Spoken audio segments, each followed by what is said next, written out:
하나님의 영으로 한 것이며, 이런 제목으로 고린도서 강의를 이어가겠습니다. 사도 바울은 자신에 대한 오해를 벗기 위해서 충분히 해명을 했습니다. 자신의 사도로서의 진실성을 강조하면서 자신의 사도권을 적극 변호하고 방어하고 있는 것을 우리가 볼 수 있습니다. 사도로서의 그 권위를 지키는 것이 왜 그렇게 중요한 것이냐? 그것은 하나님의 말씀을 전하는 자로서의 하나님께서 세우신 그 사도적 권위가 무너질 때 교회와 성도의 신앙은 혼란을 피할 수 없게 되기 때문입니다. 그래서 사탄 마귀는 어떻게 해서라도 하나님의 말씀을 맡은 자의 권위를 비웃게 만들고, 그 권위를 불신하게 만들고, 그 권위에 대해서 회의를 갖게 만드는 일을 통해서 결국 성도로 하여금 하나님을 바르게 알 수 있는 자리로부터 미끄러지게 하는 일들을 교회가 처음 세워진 그때로부터 지금까지 계속해오고 있는 것을 우리가 보게 되는 것입니다. 신약의 사도들이 언제나 거짓 교사들을 경계하기를 일렀고, 구약에서도 거짓 선지자들에 대한 각별한 분별을 강조한 이유는 성경의 진리를 무너뜨리고 성도들의 영혼을 바르지 않은 길로 인도해서 결국은 파멸의 길을 가게 하는 악역들을 바로 그들이 감당해 왔기 때문입니다. 베드로서 2장 1절에는 그러나 민간에 또한 거짓 선지자들이 일어났었나니 이와 같이 너희 중에도 거짓 선생들이 있으리라. 저희는 멸망하게 할 이단을 가만히 끌어들여 자기들을 사신 주를 부인하고 임박한 멸망을 스스로 취하는 자들이라. 이렇게 말씀합니다. 같은 책 3장 17절에도 그러므로 사랑하는 자들아 너희가 이것을 미리 알았은즉 무법한 자들의 미혹에 끌려 너희 굳센 데서 떨어질까 삼가라. 이런 말씀이 기록되어 있습니다. 사도권을 의심받게 되고 그로 인해서 바울이 전하는 복음에 대한 신뢰가 무너지게 될 때 결국 거짓 교사들이 교회를 장악하게 되고 그들이 전하는 거짓 복음으로 인해서 성도들의 영혼이 미혹을 받게 되는 일들이 일어나게 됩니다. 초대교회는 이와 같은 일로 상당한 진통을 겪어야만 했습니다. 사도는 그것을 염려하였기에 적극적으로 자신의 사도권을 방어하고 그 정당성에 대해서 역설하고 있는 것을 볼 수 있는 것입니다. 언제나 참된 복음에 섞여 있는 거짓 복음을 주의하십시오. 대체적으로 옳고 교리적으로 조금 틀리거나 다르면 괜찮다고 여러분 생각하십니까? 그래서 아무 데서나 말씀을 들어도 되고 그냥 아무 교회 가서나 주일날 예배를 드리면 그것으로 내 신앙을 바르게 지킨다고 생각하시는 겁니까? 절대로 바른 생각이 아닙니다. 예를 들어보죠. 만약에 깨끗한 물에 누군가가 독을 한 방울씩 섞어 넣는다고 가정을 해보십시오. 다행히 그 독은 치명적인 독이 아닙니다. 그러나 물을 마실 때마다, 한 컵의 물을 마실 때마다 한 방울씩 아주 적은 양이지만 독을 계속 타서 물을 마시게 되면 결국 그 물을 오랫동안 마신 사람은 건강에 심각한 타격을 입게 될 것이고 결국은 죽음에 이르게 될 것입니다. 우리가 왜 바른 교리와 바른 신학을 강조합니까? 물론 다른 교단이나 다른 교파나 다른 교회도 복음을 가르치고 성경을 배웁니다. 그러나 그 모든 내용들이 올바른 진리에 정처하지 않는 것이라면 성경에 대한 그릇된 해석으로 번번이 관역을 적중하지 못하는 화살 같은 그런 말씀이라면 그러한 거짓되고 오류가 명백한 말씀을 오래 듣게 될 때 그 영혼이 어떻게 될지를 생각해 보십시오. 그러니 뭐 알미니안이라도 상관없고 신비주의라도 상관없고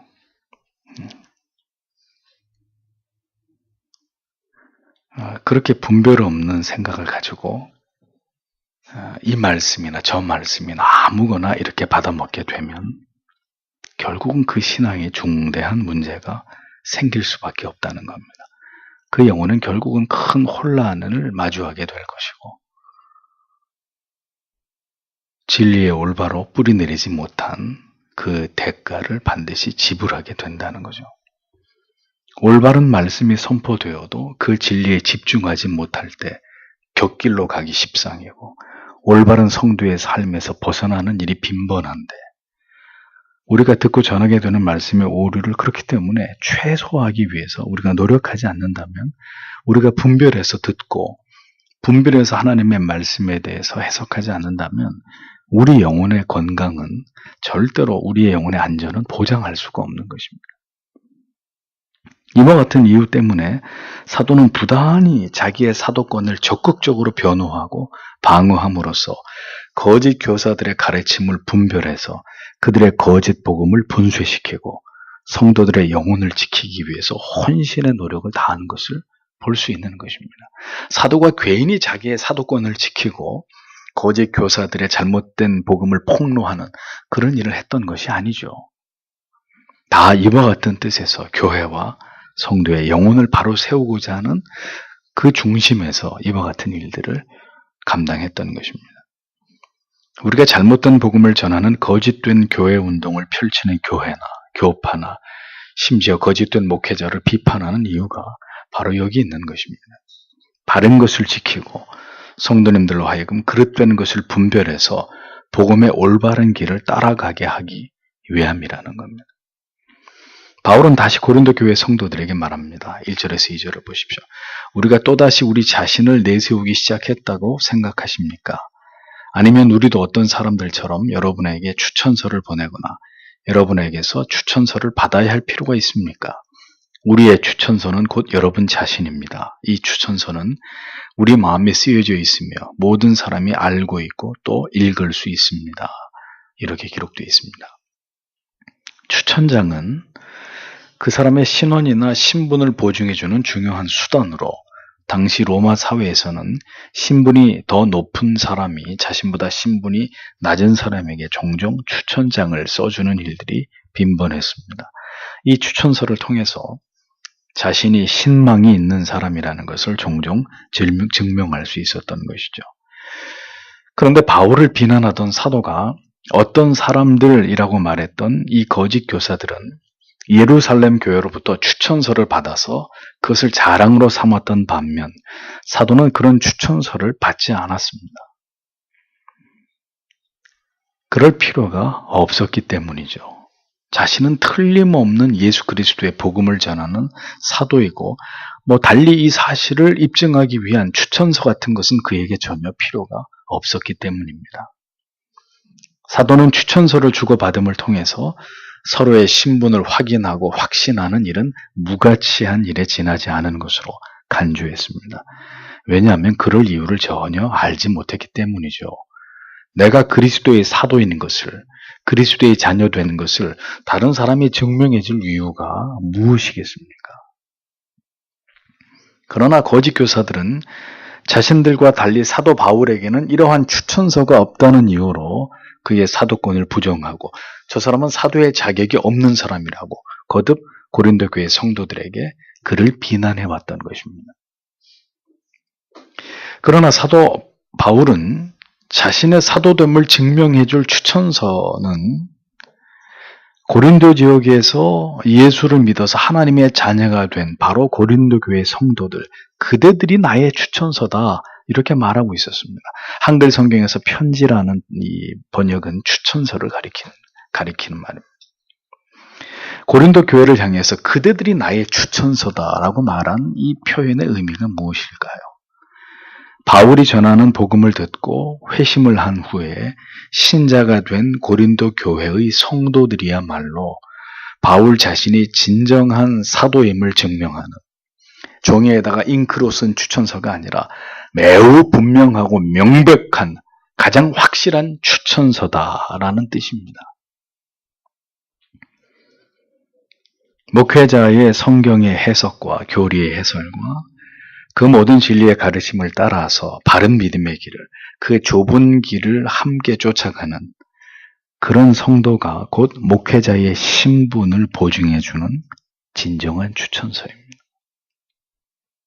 목사가 전하는 진리가 맞다는 것을 믿고 그 목회자와 함께 교회를 이루어가는 성도들, 그들이 바로 그 목회자가 진리를 전하는 바른 목회자임을 증명하는 추천서라는 거죠. 목회자는 그가 전하는 진리의 말씀을 귀 기울여 듣는 성도님들의 그 존재로 그가 진실된 하나님의 종이라는 것을 증명하는 사람입니다. 그 목사의 참됨은 그가 가진 신학 박사 학위도 아니고 뛰어난 학벌도 아니고 그가 전하는 진리가 분명한 복음이라는 것을 참되신 하나님의 말씀인 것을 믿고 따르는 그 성도의 존재를 통해서 그가 하나님께로부터 세움을 받은 설교자, 목사라는 사실이 증명되는 것이라는 것. 그 말씀을 듣고 또 들으면서 점점 더 믿음이 자라는 참된 그리스도인으로 변모되어가는 성도들, 그 존재가 바로 목사의 진위를 판가름하는 가장 분명한 기준이 되는 것입니다. 그러니 교회에서 후임 목회자를 뽑는데 신학 박사학위 소지자, 나이는 40 이하, 또 대형교회 부교육자 3년 이상의 경력이 있는 자, 이런 식의 목사 청빙의 조건을 달아가지고 그러한 그러한 커리어를 가진 사람들을 목사로 청빙하려고 하는 이런 생각들이 얼마나 어리석고 미련한 인간 중심의 생각이냐 하는 것을 생각해 볼 수 있는 것이죠. 추천서가 필요하다 이거죠. 검증 가능한 어떤 그 사람이 참된 목사라고 믿을 수 있는 어떤 그런 추천서를 요구하는 것입니다. 그 목회자를 세워서 그 말씀의 능력이 있는지, 하나님의 그 말씀을 통한 기름 부음이 그의 설교에 나타나는, 그건 관심이 없는 것이고, 여러 가지 인간적인 어떤 이런 조건들을 꼽아서 그런 사람을 목회자로 청빙하려고 하는, 다 썩어 빠진 생각들이라는 거죠. 목회의 꽃은 성도의 회심입니다. 하나님의 은혜를 깨달아 신자들이 참된 성도가 되어갈 때 그보다 분명한 목사됨의 그 권위의 증거는 없는 것입니다. 여러분의 마음에 우리가 듣고 있는 이 복음이 진리이고 이것이 올바른 말씀이라고 믿어지고 있다면, 이것이 가장 올바른 신앙의 길이라는 확신이 점점 더 우리의 영혼에 뚜렷하게 새겨지고 있다면, 그것이 바로 우리 마음에 쓰여진 참된 목사, 참된 성도됨을 보증해주는 하나님의 추천서다라고 사도가 말하고 있는 것입니다. 그렇게 되기를 목사는 언제나 기도하고 있습니다. 결국은 우리가 바른 믿음의 사람이 되고 우리의 삶이 진리가 말씀하고 있는 그 길을 걸을 때, 그런 생명의 변화가 일어날 때 우리가 진정한 성도임이 증명되는 것입니다. 이 목사의 설교를 듣고 여러분 한 분 한 분이 점점 참된 그리스도인으로 변모되어 갈 때, 그게 진짜 교회예요. 진짜 목사고 진짜 성도들인 거예요. 우리가 지금 듣고 있는 이 진리가 명실상부한 올바른 것이라는 것을 확증할 수 있는 것입니다. 3절에서 4절을 보십시오. 여러분은 우리의 사역의 결과로 나타난 그리스도의 편지입니다. 이 편지는 잉크로 쓴 것이 아니라 살아계신 하나님의 영으로 쓴 것이며, 또 돌판에 쓴 것이 아니라 사람의 마음판에 쓴 것입니다. 우리는 그리스도를 통해 하나님을 향해 이러한 확신을 가지고 있습니다. 이렇게 기록되어 있습니다. 고린도 교회 성도들이 바울의 추천서인 이유는 사도 바울의 복음을 전하는 사역을 통해서 고린도의 교회가 세워지고 회심한 성도들이 생겨나게 되었기 때문입니다. 성령의 역사를 통해서 예수를 구주로 믿어 하나님의 자녀가 된 성도들이 탄생하게 됐기 때문입니다. 돌판에 새겨진 율법으로 말미암은 것이 아니라 사도가 전한 새 언약을 통해서, 복음을 통해서 그리스도를 구주로 믿음으로 말미암아 하나님의 자녀가 된 고린도 교회의 성도들이야말로 진정한 사도가 자랑할 만한 추천서라는 점을 사도는 재차 강조하고 있었습니다. 하나님의 자녀라는 증거는 우리가 율법을 지킴으로 그것을 통해서가 아닙니다. 우리의 마음에 우리가 하나님의 자녀임을 증거하고 깨닫고 확신하게 하시는 그 성령에 의해서 우리가 하나님의 자녀라는 증거를 얻는 것입니다. 여러분에게 언제나 부탁드리는 기도의 제목은 다른 거 아닙니다. 저를 위해서 여러분들이 기도할 때는 딱 한 가지만 기도하시면 돼요. 다른 건 다 필요 없어요. 그게 뭐냐? 저 강단 위에 서 있는 저 목사가 선포하는 진리를 통해서 서교 장로교의 모든 성도들이 반드시 회심을 경험하고 참된 신앙의 길을 걸어가는 하나님의 자녀들이 되게 해달라는 것입니다. 다른 기도는 아무것도 필요 없어요. 성령의 역사가 있는 그 영원한 생명이 수혈되는 그런 예배, 그런 설교, 그리고 그런 모든 진리의 가르침이 되도록 성령께서 여기 서 있는 이 목사를 도구로 삼아가지고 이런 놀라운 성령의 역사를, 거듭남의 새 생명을 불어넣으시는 이런 역사를 행하여 주시기를 여러분은 언제나 저를 위해서 기도해야 합니다. 만약에 그런 역사가 이 목사가 전하는 말씀을 통해 나타나지 않으면 저는 허수아비예요. 저는 이 강단을 떠나야 돼요. 저는 교회를 그만하고 목사의 직분을 내려놓고 세상에 나가서 노가다를 뛰든지 다른 거를 하면서 먹고 살아야 되는 그런 사람이에요. 저는 언제나 그것이 두렵습니다. 언제나 저를 겸손하게 만드는 것은 절대로 변화되지 않고 있는 성도님들이에요. 어떤 말을 해도 그 영혼이 미동조차 하지 않는, 조금 더 믿음의 진보를 나타내십시오. 그렇게 말씀드려도 당신은 짓거리시오. 나는 내 맘대로, 나는 지금까지 살아왔던 대로, 나는 요대로만 선을 딱 쳐놓고 나는 요렇게만 믿을 테니까 더 이상 나한테 다른 것을 요구하지 말라. 그렇게 하나님을 신앙하는 성도님들을 볼 때 목사는 한없이 겸손해집니다. 내가 전하는 복음이 얼마나 능력이 없으면 저렇게 목사가 울며 불며 설교를 하고 외치고 또 외쳐도 꿈쩍도 하지 않는 것일까? 그런 자괴감에 빠지는 거예요. 하나님이 나를 안 불렀을 수도 있겠구나. 내가 말씀의 종이 아닐 수도 있겠구나. 한없이 무너지는 것입니다.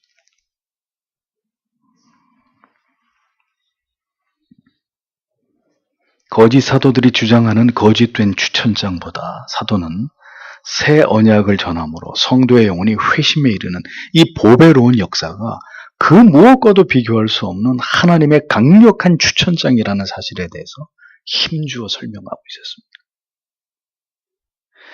저는 제가 목회를 하다가 제 목회의 현장에서 이런 생명의 역사가 나타나지 않는다고 간주된다면 처음에는 교회 앞에 휴식을 요청할 겁니다.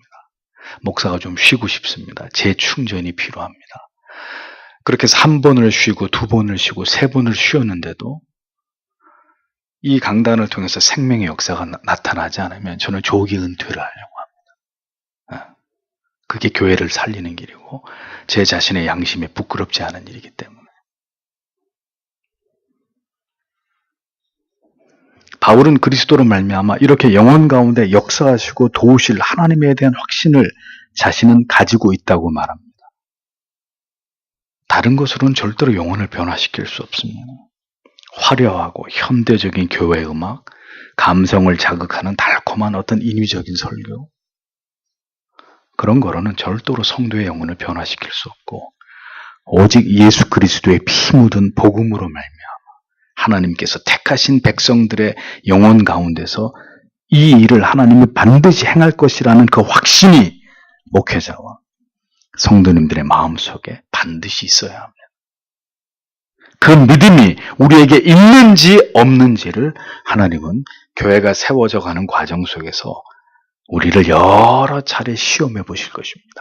여기 서 있는 목사가 이 말씀의 능력만을 원초적으로 믿고 있는지, 아니면 무언가 다른 걸로 의지해서 목양을 하고 교회를 성장시키려고 어떤 꾀를 쓰는지, 이래도 이 진리만을 붙들고 이 진리만을 외치면서 하나님의 교회를 세워가려고 할지, 아니면 다른 어떤 수를 쓰고 사람을 의지해서 그 일을 이루려고 할지, 하나님이 우리를, 저와 여러분들을 테스트해 보실 것입니다.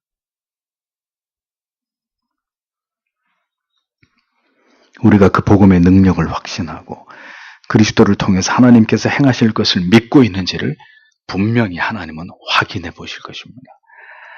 말씀의 능력이, 성령이 그 말씀을 통해서 그 일을 행하신다는 믿음이 우리에게 없다면 그런 교회로는, 그런 믿음으로는 마지막 때를 지나갈 수 없습니다. 환난과 핍박을 이겨낼 수 없습니다. 5절에서 6절을 보십시오. 우리는 이러한 일을 할 수 있는 자격이 우리에게서 나왔다고는 생각하지 않습니다. 우리가 할 수 있는 자격은 하나님께로부터 나옵니다. 하나님께서는 우리를 새 언약의 일꾼이 되기에 합당한 자들로 삼으셨습니다. 이 언약은 문자로 되지 않고 성령으로 된 것입니다. 왜냐하면 문자는 사람을 죽이지만 성령은 사람을 살리기 때문입니다. 이렇게 기록되어 있습니다. 사도는 복음을 통해서 영혼들이 회심을 하게 되고 예수를 믿어 구원을 받게 되는 이러한 모든 일들은 결코 사도 자신의 능력으로 되는 일이 아니라는 점을 명시하고 있습니다. 사람은 사람을 변화시킬 자격도 능력도 없습니다. 누가 누구를 변화시켜요? 다만 하나님께서 택해서 하나님이 세우신 사람을 통해서 그의 입에 하나님의 말씀을 담아주셔서 그 입에서 증거되는 참된 진리를 통해서 그 위대한 일들이 일어날 따름인 거죠. 그러므로 오늘도 우리가 그렇게 하나님께 쓰임받는 자 되기를 앙모해야 합니다.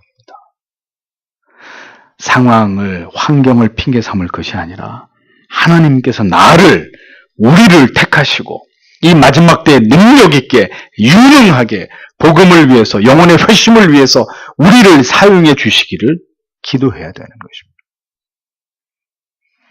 하나님의 말씀의 능력을 확신하지 못하는 사람들이 자꾸 핑계하는 게 뭡니까? 환경이에요.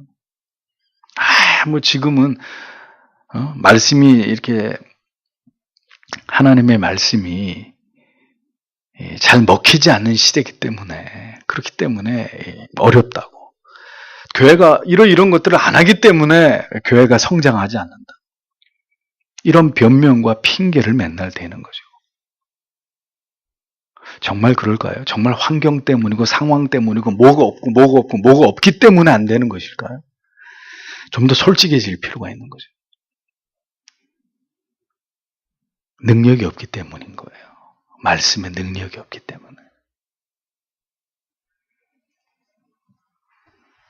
우리가 언제나 잊지 말아야 될 것은 어떤 세상이 오더라도, 사람들이 이보다 더 악해지더라도 하나님의 말씀의 능력과 권능이 결코 그에 미치지 못할 일은 없을 것이라는 점입니다. 그러니 이 성경이 기록될 때 그때만 하나님의 말씀의 능력이 나타나서 영혼을 변화시키고, 이 복음이 수천 년이 지나가지고 세상이 이렇게 첨단으로 발달되고 죄악에 관영해지고 사람들의 지식 수준이 상당히 높아지면 그때는 성경 가지고는 안 돼. 뭔가 다른 게 더 필요해. 과연 그게 이 정황무한 성경을 우리에게 주신 하나님의 뜻일까요? 그래서 뭔가 교회가 더 이 말씀을 충실하게 전하고자 하는 일보다는 프로그램을 개발하고 뭔가 사람들을 즐거워할 만한 어떤 엔터테인먼트적인 요소를 만들고 이래저래 성도님들을 재밌게 즐겁게 행복하게 만들어주는 뭔가 이런 것들을 교회가 다양하게 버라이어티하게 해야, 연출을 해야, 그래야 영혼이 변화되고 교회가 성장하는 거라고. 우린 그렇게 믿어야 되는 건가요? 아니라는 겁니다.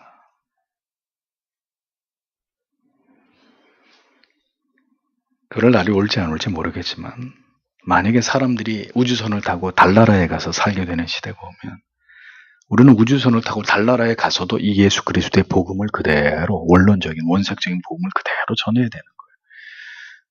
그 말씀이 그 시대의 그 사람들에게도 그가 택자라면 그 복음을 듣고 그가 회심할 거라는 것을 믿고 말입니다.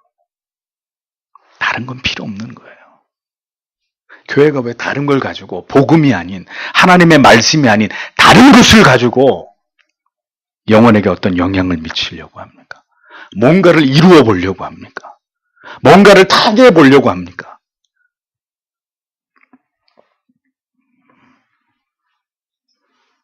그건 하나님의 말씀의 능력을 불신하는 것입니다. 모든 하나님의 지혜로운 사람들이 우리에게 알려준 구원의 길을, 하나님을 아는 지식을, 참된 믿음에 도달하기 위해서 우리가 반드시 지나가야 되는 고통의 길을 오늘 우리도 반드시 통과해야 되는 것입니다. 하나님의 능력의 말씀이 성령을 통해서 반드시 목적하신 바를 모든 영혼 가운데서 이루신다는 것을 믿고 오직 진리를 더 진리되게 지켜나가고 그 말씀의 능력을 신뢰하도록 우리의 모든 불신과 우리의 마음의 의심과 회의를 걷어내야 되는 것입니다. 에이, 성경 가지고는 안 돼! 라는 이 생각을 아예 우리의 머릿속에서 지워버려야 되는 것입니다. 초운이 없는 것은 이런 말들을 목회자들이 하고 있다는 거예요. 지금의 때가 어느 때인데 그 성경 가지고 교리 그런 거 가지고 어떻게 교회를 부흥시켜? 이런 이야기들을 이 단위에 서 있는 목회자들이 공공연하게 한다는 것입니다. 참 개탄스러운 현실입니다.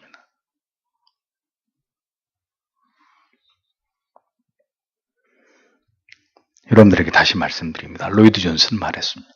하나님의 말씀이면 충분하다. 저는 거기에 200% 동의합니다. 하나님의 말씀이면 충분하다. 결코 무언가를 더 고안해내고 더 세련되게 더 감동적인 어떤 것을 우리가 덧붙일 이유가 없단 말이에요. 오직 성경의 진리의 말씀과 그리고 성례를 통해서만, 그리고 언제나 무릎으로 하나님께 나아가는 간절한 성도의 기도를 통해서만 우리는 더 성화되어져 가고 더 거룩해질 수 있고 더 하나님과 친밀해질 수 있는 그리스도인이 될 수 있는 것입니다. 우리는 그 길로만 가야 되는 거예요. 사도는 자신이 예수 그리스도로 말미암은 새 언약을 전할 자로 하나님께 부르심을 받았다고 말합니다. 그리고 새 언약은 문자로 된 것이 아니라 성령으로 말미암아 이루어지고 성취되는 것이다 라고 분명히 이야기합니다. 여기서 문자란 바로 십계명을 비롯한 모든 율법을 의미하죠. 그런데 뭐라 그랬습니까? 율법은 사람을 죽이는 것이다 이렇게 말했습니다. 사도는 여기서 율법의 기능을 선명하게 드러냅니다. 율법은 사람을 죽인다는 의미가 뭡니까? 율법은 사람을 죽게 하는 아주 무익하고 있으나 마나는 것이다 이런 뜻일까요? 아닙니다. 그렇지 않습니다. 율법 아래서 우리는 결코 우리 자신을 구원할 수 없는 절대적 무능의 실체를 보게 되는, 우리 자신에 대해서 우리는 사망 선고를 받은 자이다. 내 힘으로는 아무것도 할 수 없다. 그렇게 나를 죽게 만드는 그 기능이 어디에 있다는 거예요? 율법 안에 있다는 거예요. 그래서 율법은 우리를 죽이는 일을 하는 거예요. 그러나 성령은 우리에게 복음을 듣게 하고 믿어지게 하고 그 십자가 외에는 결코 내 영혼에 살 길이 없다는 것을 깨달아서 오직 십자가 아래서만 우리의 영혼의 소생함을 입어서 영생에 이를 수 있다는 이 참된 소망과 희망과 위로를 얻게 하실 것이라고 사도가 힘주어서 이야기합니다. 율법은 살리는 것이고, 율법은 죽이는 것이고, 성령은 죽은 우리를 다시 일으켜 살려내는 것이다. 신자는 율법의 기능과 복음의 새 언약을 통해서 성령께서 하나님의 자녀들에게 베푸시는 은혜를 균형 있게 올바로 이해할 필요가 있습니다. 이것을 올바로 깨닫지 못함으로 인해서 신앙이 어떻게 돼요? 혼란에 빠집니다. 균형을 잃어버립니다. 여러 오류와 문제들에 봉착할 수밖에 없게 됩니다. 저는 여러분들 가운데 때로는 율법적인 설교를 들으면서 굉장히 영혼의 혼란을 느끼는 분들이 계신다는 걸 알고 있습니다. 왜 그런 일이 벌어지느냐? 지금까지 들었던 성경의 진리, 신앙의 체계, 그 지식이 올바른 성경의 진리에 정초하지 않았기 때문입니다. 그러니 어떤 체계 없이 아무렇게나 쌓아 올린 신앙 위에다가 어느 날 강력한 율법적인 설교를 들으니까 나는 지금까지 예수 믿는다고 믿었고 하나님 나 사랑한다고 확신했는데 계속 율법적인 설교를 들으니까 자꾸 죄만 드러나고 그런 게 굉장히 마음이 무거워지고 기쁨은 사라져버리고 내가 지금 제대로 믿고 있는 건가? 지금 내가 어디로 가고 있는 건가? 이런 혼란에 빠지게 되는 일들이 일어나는 겁니다. 왜 그런 일이 벌어지느냐? 그 사람이 예수를 처음 믿어서 정상적으로 충분히 율법 아래서 자기의 죄됨을, 자기의 전적 무능과 자신의 죽음을 깨닫고 그것으로부터 다시 살리시는 성령의 역사를 통해서, 복음을 통해서 그가 십자가의 구속의 그 놀라운 은혜를 제대로 경험했다면 절대로 그런 혼란이나 그런 모순에 빠지지 않을 터인데 그런 과정들이 부실했던 거죠. 그냥 엉성하게 이렇게 온 거예요. 여기까지 왔는데 다시 강력한 율법의 설교를 통해 우리의 죄를 벌거벗기고 우리의 전적 무능을, 우리의 신앙의 그 어떤 허술함을 드러냈을 때 이전에 믿음이라고 생각했고 구원이라고 생각했던 지식과 그 율법 아래서 적나라하게 벌거벗겨진 자기의 모습과 이게 이제 부딪히면서, 상호 부딪히면서 문제를 일으키는 거예요.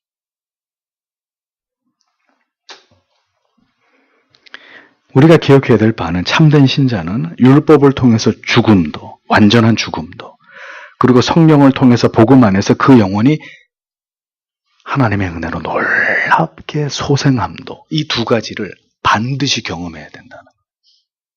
근데 대부분 한국 교회가 이 앞부분에 율법으로 말미암아 그가 완전히 죽임을, 사망 선고를 당하는 이 과정을 통째로 이렇게 생략해버리고 곧바로 예수 믿음으로 구원, 영생, 행복, 축복 이리 건너뛰는 이런 오류를 수십 년 동안 범해왔던 거죠.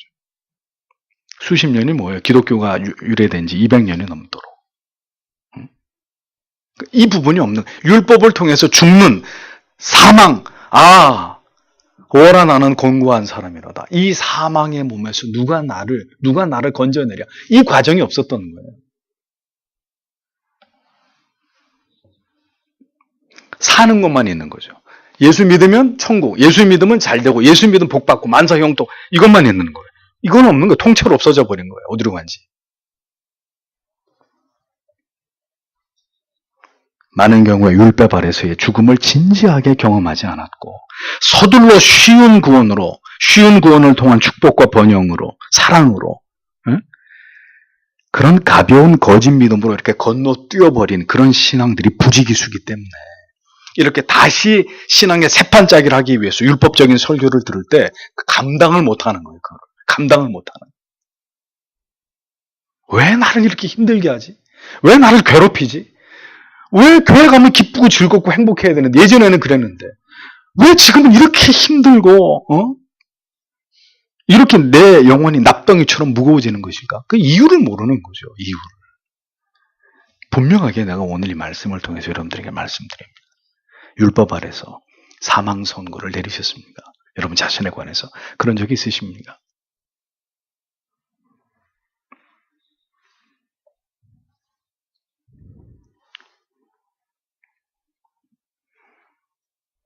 그러니까 율법 아래서 죽음을 경험하지 못하고 쉬운 구원으로, 거짓 믿음으로 치우치는 경우가 있거나 아니면 복음 안에서 영혼이 기뻐하고 즐거워하고 감격해하는 소생의 기쁨은 없고 율법 아래서 언제나 무거운 정죄 아래서 괴로워하고 신음하게 되는 일들만이 지루해지든가. 그러니까 둘 중에 하나인 거예요. 한국 교회의 신앙의 양상은 둘로 딱 이렇게 갈려지는데 하나는 이지빌리비즘에 빠지는 것이고 하나는 율법주의 아래서 했어 안 했어?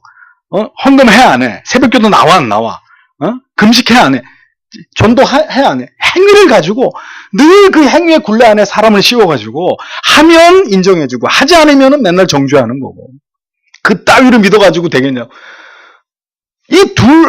이쪽 아니면 이쪽에 이 안에 이렇게 그 굴레에 이렇게 묶여 있는 거죠. 성도님들이.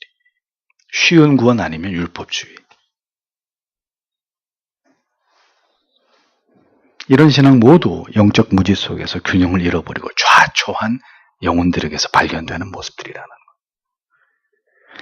한 성도가 율법과 은혜의 복음 사이에서 올바른 신앙을 갖는 일에 목회자의 역할은 절대적입니다. 그렇겠죠. 목회자가 충분히 율법에 대한 설교도 잘 다루어서 해야 되는 것이고, 율법적인 설교만 너무 하면 이제 후자 같은 경우가 나오는 것이고, 전자는 반대로 은혜의 설교만 열심히 하면 그렇게 되는, 전자가 되는 거고. 그러니 목회자 역할이 절대적입니다. 물론 성경이 그 길을 인도합니다. 그러나 그것을 올바로 가르쳐서 그 길로 이끄는 일을 위해서 하나님은 초대교회 이후에 교회에 누굴 세우셨어요? 목사라는 직분을 목사, 장로, 교사, 집사. 이게 초대교회 이후에 그리스도께서 공적으로 교회 안에 주신 직분이잖아요. 목사가 왜 있냐 이거죠, 이 시대 목사. 바로 이것을 위해서 있는 것입니다. 율법과 은혜의 복음 사이에 균형을 잡고, 율법을 통해서는 죽고 복음을 통해서는 사는 이 원리를 한 성도의 영혼 가운데 완전하게 이식시키는 그 일을 위해서 목사가 존재하는. 그런데 사도를 만약에 신뢰 안 한다, 고린도 교회가. 네가 이게 무슨 사도야? 너 추천장 있으면 내놔봐. 예루살렘 교회에서 너도 사도라고 인정한 추천장 내놔봐. 추천장도 없는 게 네가 한 게 무슨 사도야? 네가 한 게 무슨 목사야? 당신이 전하는 그것만이 어떻게 복음이야? 자, 이렇게 목회자의 권위를 의심하게 되고 회의하게 되면 어떻게 되겠습니까? 교회가, 여러분들의 영혼이 뒤죽박죽이 되는 거예요. 다 네가 옳다, 내가 옳다. 그게 사탄이 노리는 것입니다. 사도가 그토록 사도권을 변호하고 자기의 사도됨의 권위를 지키고자 한 것도 복음을 지키기 위함입니다. 성도님들의 영혼을 순수하게 보존하기 위함이었던 것이죠. 거짓이 활개를 치고 비진리와 잘못된 믿음의 위험성을 올바로 인식한다면 성도가 바른 말씀과 교리에 지대한 관심을 가져야 되는 이유는 충분한 것입니다. 목회자를 통해서 오늘도 영혼을 살리고 올바른 길로 인도하시는 성령의 그 생명의 역사가 반드시 교회를 통해서 나타나기를 여러분은 늘 기도하셔야 돼요. 있으나 마나한 교회가 돼서는 안 되고, 늘 들은 그 말씀으로 전혀 영혼에 어떤 변화도 감동도 주지 못하는 그런 식어 빠진 말씀이 선포되어서는 안 되는 것이고, 언제나 영혼을 살리는, 잘 죽이기도 하고 그 다음 잘 살리기도 하는 이 하나님의 말씀이 가진 역사가, 생명의 역사가 이 교회를 통해서 선명하게 나타나기를 성도 여러분 또 기도하고 또 기도하셔야 돼요. 부탁드립니다. 우리 예배당 짓게 해주세요. 이런 기도 하지 마세요. 하지 마세요. 여기 성도들 더 많이 모으게 해달라. 그런 기도도 하지 마세요. 우리 재정이 더 풍성하게, 그런 기도도 부수적인 거예요. 그건 핵심이 아니에요. 하나님, 이 교회에 생명의 복음이 선포되게 해주십시오. 영혼들이 그 말씀을 듣고 죽기도 하고 살아나기도 하는 이런 놀라운 성령의 역사가 나타나는 교회 되게 해달라고 기도하세요. 가장 중요한 기도예요. 그게 되면 다른 것은 되든 안 되든 그렇게 중요하지 않아요. 어떤 것은 저절로 되는 것이 있고, 그런데 그 본질적인 기도를 하지 않고 자꾸 껍데기, 자꾸 행복하게 편안하게 하나님 만사형통 이런 기도 하지 마시란 말이에요. 우리도 예배당 짓고 우리도 뭐 이렇게, 그건 본질이 아니에요. 모든 성도님들이 영혼을 살리는 성령의 역사와 율법 앞에 드러난 죄를 통해 깊이 죽음에 이르는 절망, 자기 자신에 대한 절망을 경험하게 하는 이 율법의 기능을 통해서 참되신 하나님의 사랑과 은혜를 경험할 수 있도록 우리는 오늘도 우리 자신이 그 혜택을 받기를 기도하고, 우리 지체들과 우리의 자녀들이 그렇게 참된 복음을 통해서 깊이 주님을 만나게 되는 이런 은혜를 주시기를 기도하는 것을 멈추지 말아야 합니다. 부디 주께서 이 교회를 통해서 이 위대하신 뜻을 이루어 가시기를 간절히 소망합니다. 기도하겠습니다.